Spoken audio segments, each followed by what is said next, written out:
nous allons parler de la prise en passant.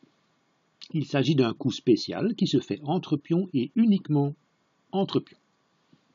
Pour que la prise en passant soit possible, il faut d'abord qu'il y ait un pion avancé sur la cinquième rangée. Chez les blancs, c'est le cas, vous avez le pion G5. Supposons que ce soit au noir de jouer.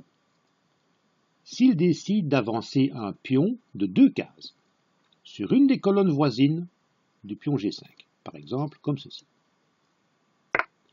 eh bien le pion blanc a le droit de capturer le noir comme s'il ne s'était avancé que d'une case. Ça s'appelle la prise en passant.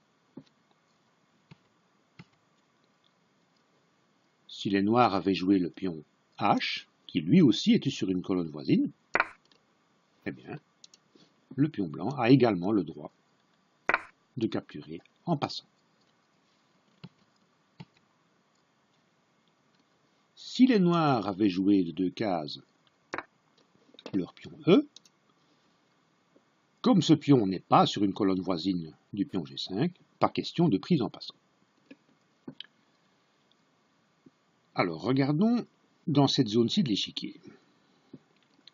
C'est aux blancs de jouer et ils décident d'avancer leur pion de 2 cases. Est-ce qu'il y a une prise en passant possible par les noirs? Eh bien oui. Ce pion-ci est aussi un pion avancé.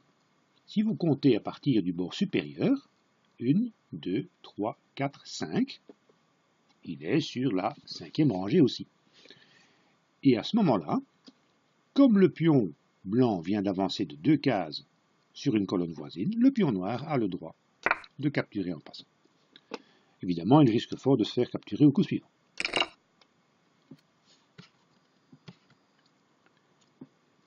Si maintenant, au lieu de prendre en passant, les noirs se disent « Je vais d'abord aller installer mon roi au centre de l'échiquier, je ferai la prise en passant au coup suivant. » Eh bien non, la prise en passant doit se faire directement après le coup de votre adversaire. Si vous jouez autre chose, vous perdez le droit de faire la prise en passant. Et je précise enfin que la prise en passant n'est pas obligatoire, puisqu'aux échecs, la prise n'est pas obligatoire. Voilà, j'espère que c'est clair. À bientôt.